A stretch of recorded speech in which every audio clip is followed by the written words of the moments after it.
Last Tuesday, my uncle accidentally sent me a video that destroyed my family in 47 seconds.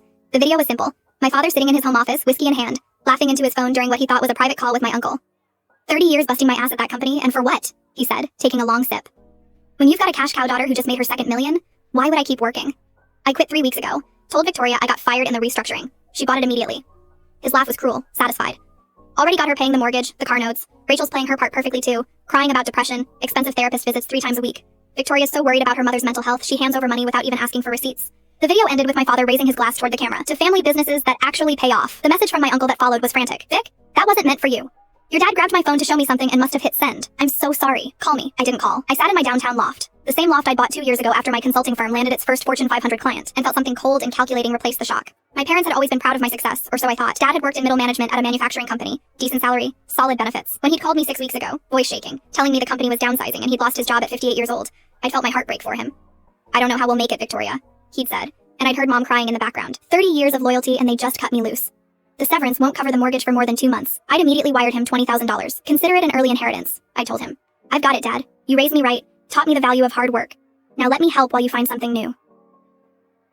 The something new never materialized. Every week brought a new excuse. Too old for the market, overqualified, underqualified, the economy. Meanwhile, Mom's mental health supposedly deteriorated. She'd always been anxious, but suddenly she was having panic attacks, couldn't leave the house, needed a private therapist that insurance wouldn't cover at $300 per session, 3 times weekly. I handed over my credit card information without hesitation. For 6 weeks, I'd been the devoted daughter, wiring money for bills, groceries, Mom's therapy, Dad's job search wardrobe.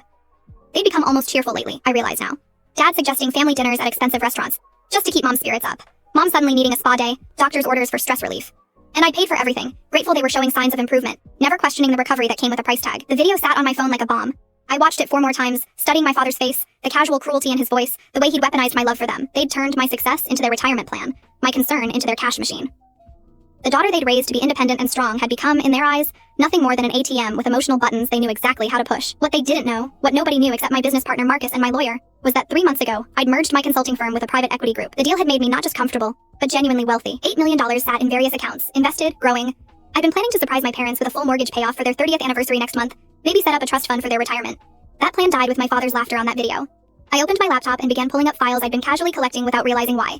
Bank statements showing my transfers to them, text chains of their requests and my responses, the name of Mom's therapist, Dr. Patricia Wendell, whose office I'd called once to verify the appointment times Mom had given me. The receptionist had seemed confused by my questions, putting me on hold for an unusually long time before confirming the appointments. I'd thought nothing of it then. Now I pulled up the Professional Licensing Board's website and searched for Dr. Patricia Wendell.